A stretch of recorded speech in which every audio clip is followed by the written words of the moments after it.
Last class में हम लोगों ने ग्राफिकल मेथड स्टार्ट किया था देखना, उसी का एक बहुत बढ़िया वर्ड प्रॉब्लम वाला एग्जांपल हमारा रह रहा है। फिर एक्सरसाइज पे हम लोग पहुंचते हैं। देखिए सवाल है,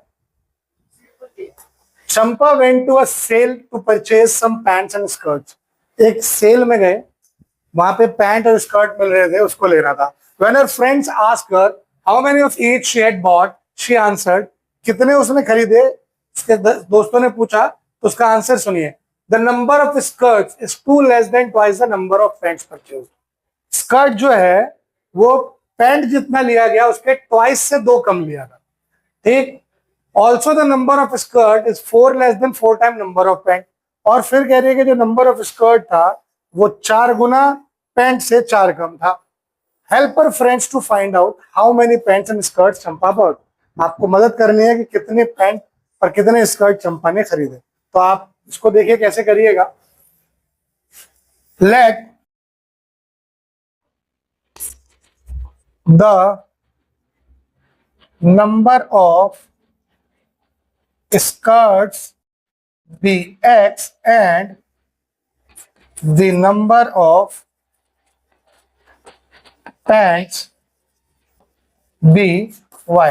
ठीक है, स्कर्ट मान लिया X खरीदा है और पैंट मान लिया Y खरीदा। पहली कंडीशन पे आइए, उसने क्या कहा, स्कर्ट जो है वो ट्वाइस पैंट से 2 कम है, यानी जो ये स्कर्ट है वो पैंट के डबल से 2 कम है, ये तो उसने कहा है ना। तो एक इक्वेशन ये बन गई।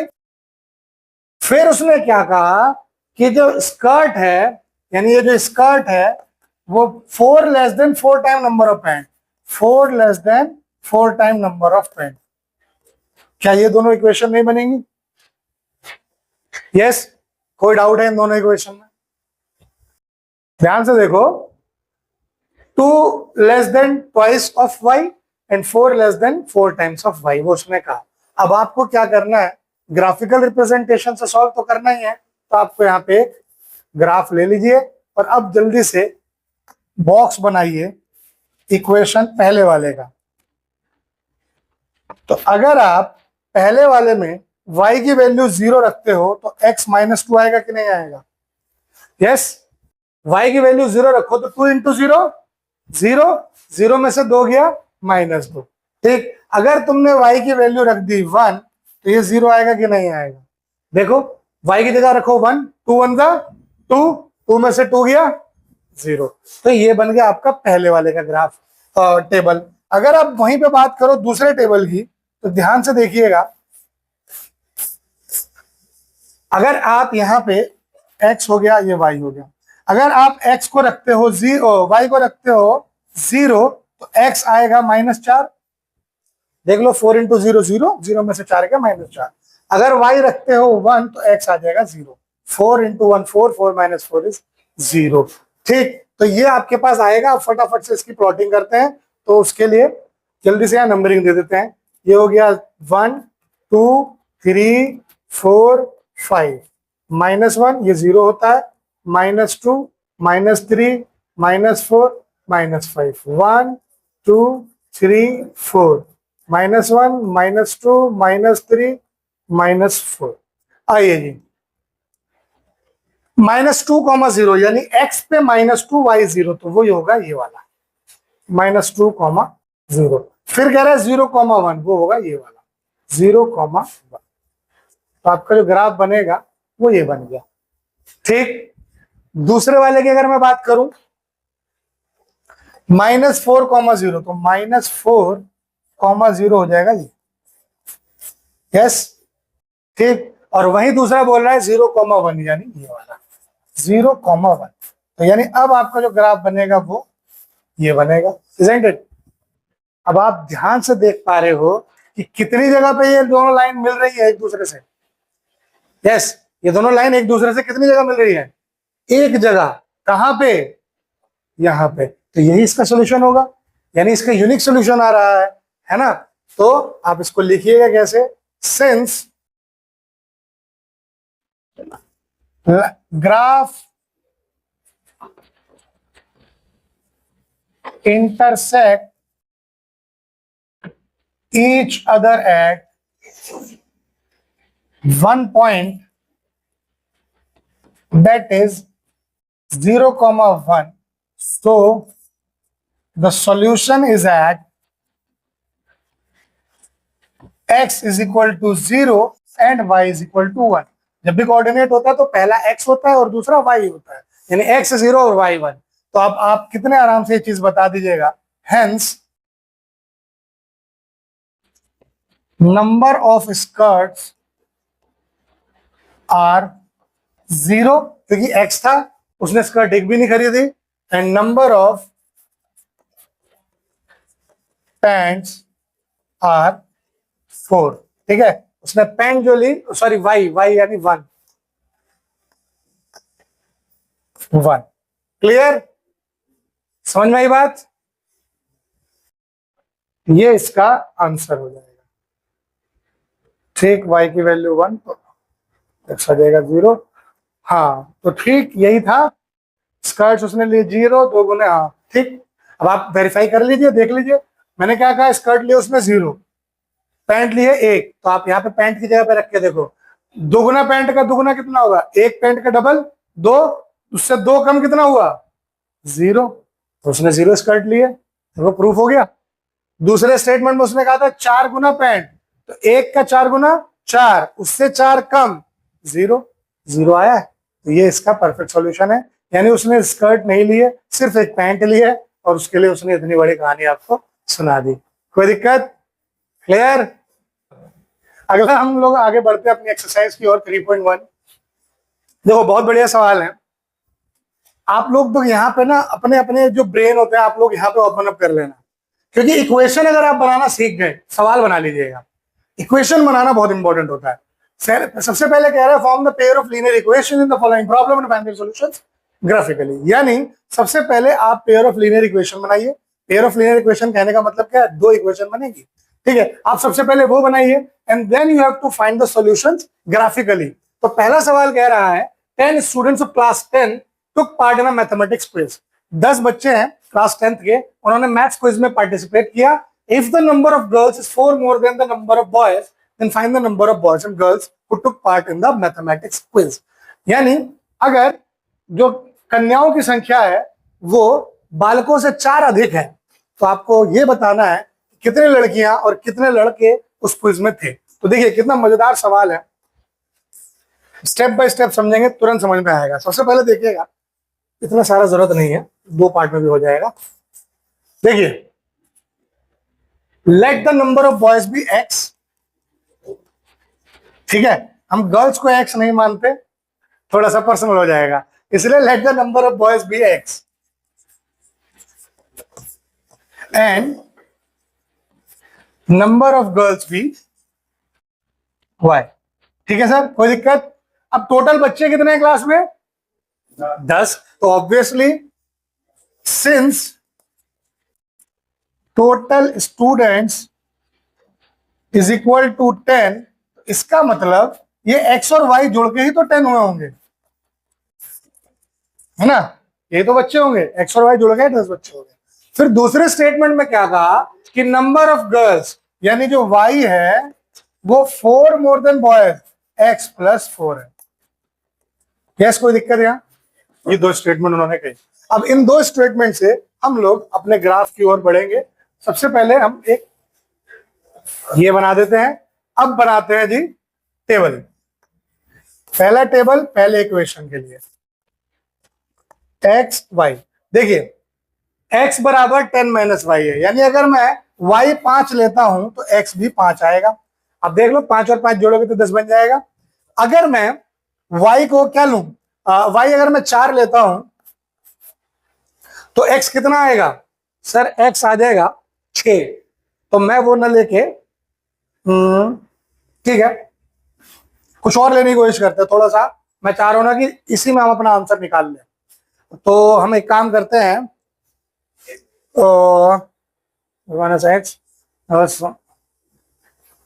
एक्स की जगह पे 2x 7, 7 और 3 मैं ले लेता हूं इसको 3, तो ये आ जाएगा 7.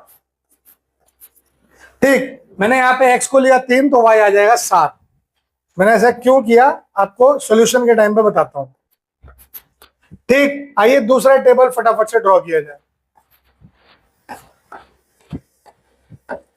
अच्छा, x और y, यहां पे हमने y के इक्वल टू में रखा है, तो x को अगर मैं 2 लेता हूं तो y 6 हो जाएगा, x को अगर मैं 3 लेता हूं तो y 7 हो जाएगा। देखो आपको 3 7 दिख रहा होगा तो थोड़ा थोड़ा आइडिया लगा होगा कि मैं यहाँ पे रुक के मैंने 3 और 7 क्यों लिया। इसके पीछे का मेरा मेन मकसद था कि जब मैं ग्राफ पे बनाऊ ना, देखो तुम लोग तो आंसर ग्राफ में बनाओगे, तुम्हारे लिए इजी होगी प्लॉटिंग करके मार्क करना, लेकिन जब मैं एक ब्लैंक शीट पे बना रहा हूं तो वहां पे जरूरी नहीं है कि सीधी लाइन आके सीधा इंटरसेक्ट करे और मुझे आंसर दे देगा। मुझे नहीं पता कहां पे क्या पॉइंट है, तो मैं कोशिश क्या करता हूं कि एक पॉइंट यहीं से निकाल लूं जो कि मैं वहां इंटरसेक्टिंग दिखा दूंगा, क्योंकि जहां इंटरसेक्ट होगा वही सॉल्यूशन निकालेगा। बात समझ में आ रही है? इसीलिए मैं थोड़ा ठहर के ही करता हूं।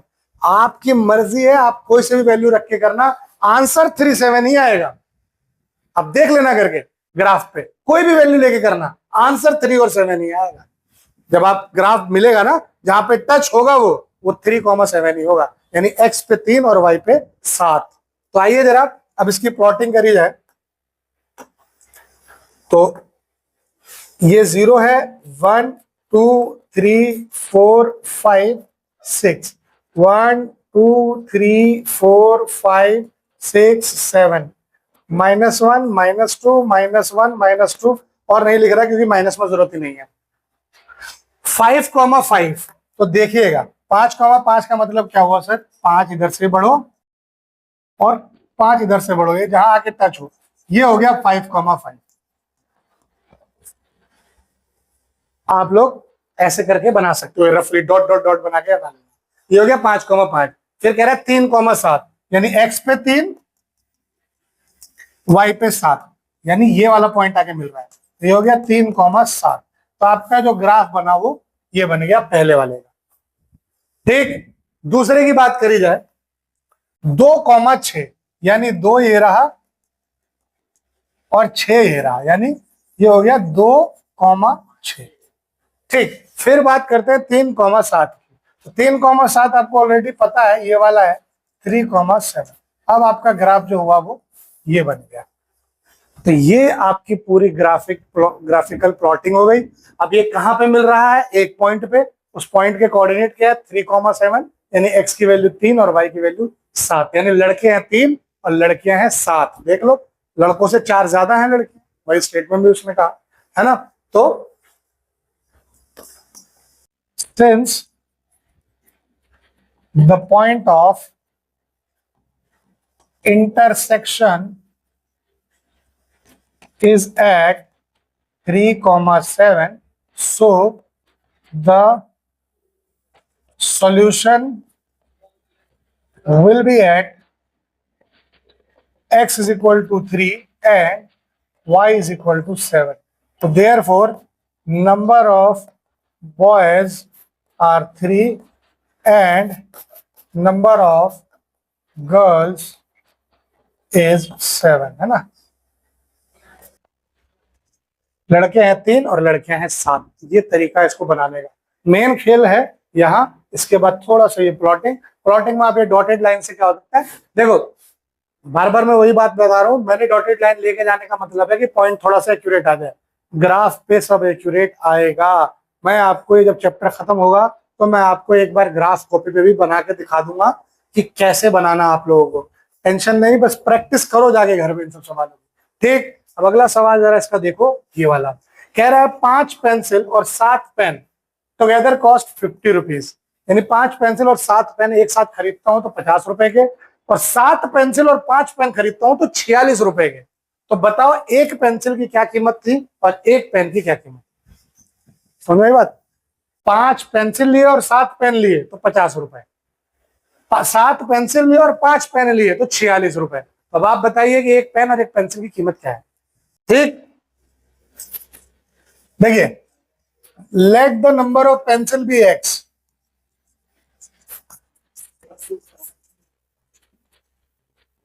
And number of pen be y। ठीक, तो अकॉर्डिंग टू क्वेश्चन क्या होगा देखिएगा, पेंसिल कितनी है सर? x, और पेन कितने हैं? y। तो एक पेंसिल, हाँ सॉरी, नंबर ऑफ पेंसिल नहीं है, नंबर ऑफ पेंसिल तो लिया है, कॉस्ट ऑफ पेंसिल होगा, कॉस्ट ऑफ वन पेंसिल। ठीक है, नंबर ऑफ पेंसिल तो गिवन ही है।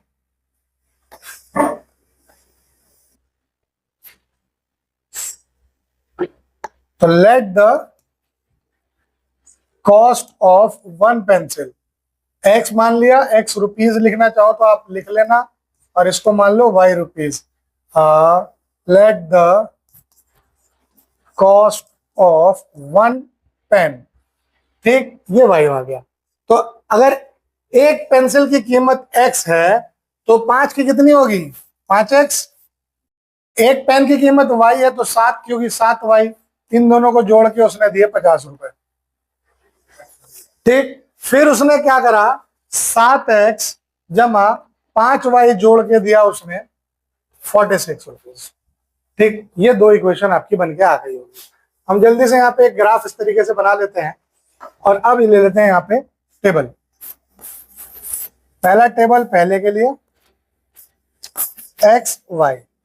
अच्छा, अब देखो यहाँ पे x और y की वैल्यू रखनी है, तो यहां से अगर आप इसको देखते हो तो 5x बराबर 50 माइनस 7y, यानी x बराबर 50 माइनस 7y बट्टे में 5 है।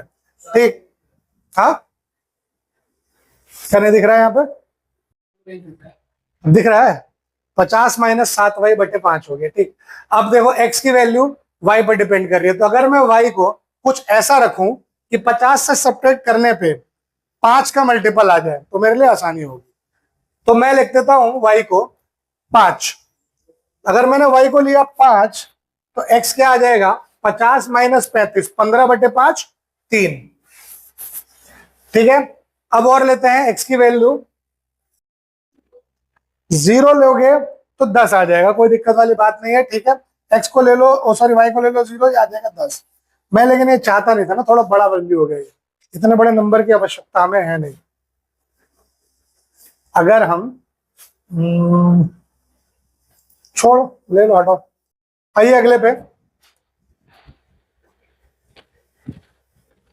यहां अगर देख पा रहे हो तो यहां से आ रहा है 7x बराबर 46 माइनस 5y, यानी x बराबर 46 माइनस 5y बाई 7। ठीक, x और y की वैल्यू क्या लूं कि 7 आए तो आ जाएगा। अगर मैं 46 में से कितना घटाऊंगा? 25 घटाऊं तो 21 आता है, और 21 बटा 7 3 आएगा, आ गया आंसर भी। y अगर मैं 5 लूंगा तो x आ जाएगा 3। ठीक है, 46 माइनस 25 बाई 7, 46 माइनस 25 वो 21, 21 बाई 7 इज 3। और क्या वैल्यू ली जाए? अगर मैं 5 को ले लूं, y को ले लूं -2, अगर y की वैल्यू ली मैंने -2 तो -5 इंटू -2 हुआ +10, 46 और 10 56, 56 बटे 7 8। ठीक, तो ये आपके जो आएंगे वैल्यूज ये रहेंगे। फटाफट से यहाँ पे नंबरिंग कर ली जाए, 0 1 2 3 4 5 6 7 8 9 10 11, -1 -2 -3। अच्छा, ये जब प्लॉट करना ना तो ये लिख दे, रूप देना, ये y होता है, ये y डैश होता है, ये x डैश होता है, और ये x होता है, ये जरूर लिख लेना। ठीक, फिर इधर 1 2 3 4 5 6 -1 -2 -3 -4। आइए जी, पहले वाले पे आइए। 3,5, x 3 है, y 5 है, तो यानी ये वाला पॉइंट 3,5। दूसरा है 10,0, यानी x 10 है, y 0, ये हो गया 10,0, यानी आपका जो ग्राफ बनेगा वो कुछ ये बनेगा। ठीक, दूसरे पे आइए, 3,5, ये रहा 3,5, देन 8, -2, यानी 8 हो गया ये, और -2 हो गया ये हो गया 8, -2, यानी अब आपका जो ग्राफ बनेगा वो ये बनेगा। कितनी जगह पे मिल रहा है? एक जगह पे। कौन सा पॉइंट है वो? 3,5। तो since the graph intersect at 3, 5, so the solution is at x is equal to 3 and y is equal to 5. तो इसका मतलब आपसे पूछा है जो hence number of cost of one pencil, एक पेंसिल की कीमत कितनी हो गई, is ₹3 and cost of one pen is ₹5. एक पेंसिल की कीमत ₹3 और एक पेन की कीमत ₹5. अब आप देख लो, 5 पेंसिल यानी 15 और 7 × 5 = 35, 50 दिए उसने 50. उसी तरीके से 7 × 21 और 25 = 46 दिए उसने 46, है ना. तो इस तरीके से सवाल आपका बनेगा. ठीक, अगला सवाल एक बार देखिए. ये अब आसान है, ये बहुत आसान है, इसको तो बना ही लेना simply. On comparing the ratios A1/A2, B1/B2 and C1/C2, find out whether the line representing the following pair of linear equation intersect at a point, parallel or coincident. यानी अब आपको इनके कोएफिशिएंट को रिलेट करना है और उससे बताना है कि क्या इंटरसेक्टिंग पॉइंट बन रहा है, क्या पैरेलल लाइंस बन रहे हैं या कोइंसिडेंट बन रहे हैं. ठीक है, तो आप इसको लिखिए कैसे. Here A1 is equal to 5, B1 is equal to -4 और C1 is equal to होता है 8. ठीक है, क्योंकि AX plus BY plus C इससे कंपेयर किया जाता है. तो A1 5, B1 -4, C1 8. उसी तरह से A2 7, B2 6 और C2 -9. अब आप निकालिए A1/A2, 5/7, B1/B2 -4/6. इसको सिंपल करोगे तो ये हो जाएगा -2/3 और C1/C2 8/-9. ठीक है, ये आ रहा है. अब आप यहां ध्यान से देखो, हेयर क्लियरली साफ से दिख रहा है आपको A1/A2 is not equal to B1/B2. जब ये पहले ही दोनों बराबर नहीं है तो तीसरे को तुलना भी नहीं करते. A1/A2 और B1/B2 ही बराबर नहीं है, तो hence the line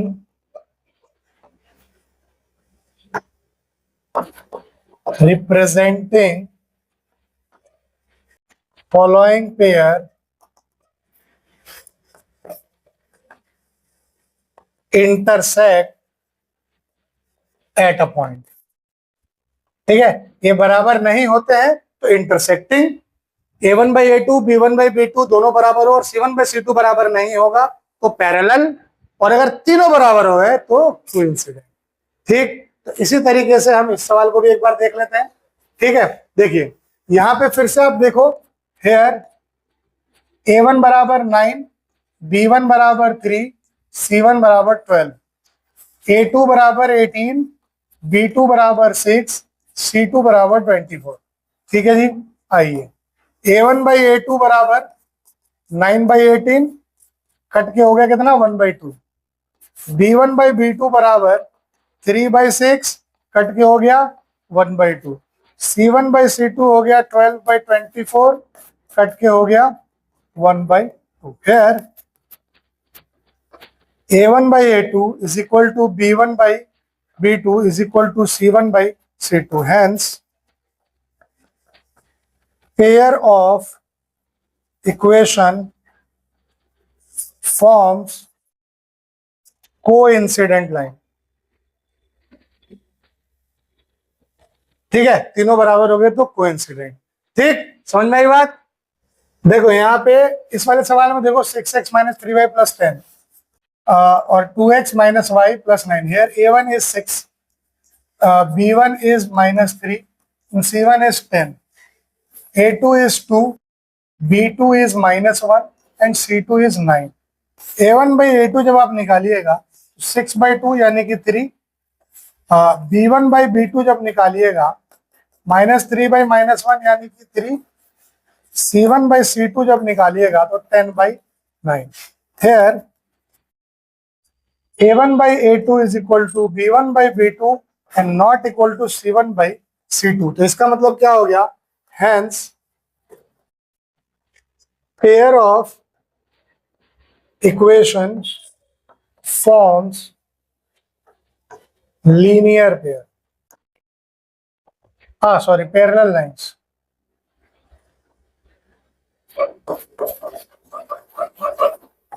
ठीक है, क्या फॉर्म कर रहे हैं सर, ये पैरेलल लाइंस फॉर्म कर देंगे। क्लियर, ये आया था सभी का। चलिए बहुत बढ़िया। आगे है कंसिस्टेंसी और इनकंसिस्टेंसी आपको चेक करनी है सर। मैंने आपको पहले भी बताया था, अगर सॉल्यूशन आया तो कंसिस्टेंट और अगर सॉल्यूशन नहीं आया तो इनकंसिस्टेंट। ठीक, तो देखिएगा सेम जैसे पीछे हुआ था वैसे यहां भी होगा। Here a1 is equal to 3, b1 is equal to 2, c1 is equal to -5। गलती क्या करते हैं बच्चे, इक्वल टू 5 है तो प्लस में 5 रख देंगे। नहीं, इसको कंपेयर करना है तो सब लेफ्ट साइड में आएगा, राइट में 0 रहना चाहिए। ठीक है, तो ये ध्यान रखना। a2 is equal to 2, b2 is equal to -3, c2 is equal to -7। a1 by a2 निकालिएगा तो 3/2, b1 बाई b2 निकालिएगा तो 2 बाई -3, c1 बाई c2 निकालिएगा तो -5 by -7 which is 5/7। Here a1 by a2 is not equal to b1 by b2. This implies that it has unique solution, है ना। जब इसका solution unique है तो ये क्या होगा, hence pair of equations are consistent। ठीक, अगर सॉल्यूशन नहीं आता, जैसे यूनिक हुआ या इनफाइनाइट हुआ तो कंसिस्टेंट, और अगर नो सॉल्यूशन आया यानी पैरेलल लाइन वाला केस, तो उस केस में क्या हो जाएगा, इनकंसिस्टेंट। देख ली, हाँ ये कंसिस्टेंट है, सॉल्यूशन आ रहा है, यूनिक सॉल्यूशन है। सॉल्यूशन नहीं आएगा तो इनकंसिस्टेंट, यानी पैरेलल लाइन वाले केस में इनकंसिस्टेंट, बाकी दोनों में कंसिस्टेंट। यहां देखो a1 2, b1 -3, c1 -8। उसी तरीके से a2 4, b2 -6, c2 9। तो a1 बाई a2 अगर देख रहे हो तो 2/4 यानी 1/2, b1 बाई b2 देख रहे हो तो -3 बाई -6 यानी कि 1/2, और c1 बाई c2 अगर आप देख रहे हो तो -8/9। अब यहां आप अगर देख रहे हो तो here a1 by a2 is equal to b1 by b2 is not equal to c1 by c2। तो जब ये है तो इसका मतलब इट हैज नो सॉल्यूशन, क्योंकि ये पैरेलल लाइन है, ये कहीं मिलेंगे ही नहीं। तो जब कहीं मिलेंगे ही नहीं तो सॉल्यूशन देंगे ही नहीं। हेंस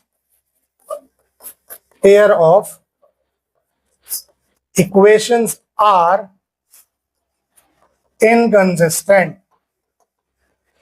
यस जी, यहां तक कोई डाउट है किसी भी बच्चे को? क्लियर है सब?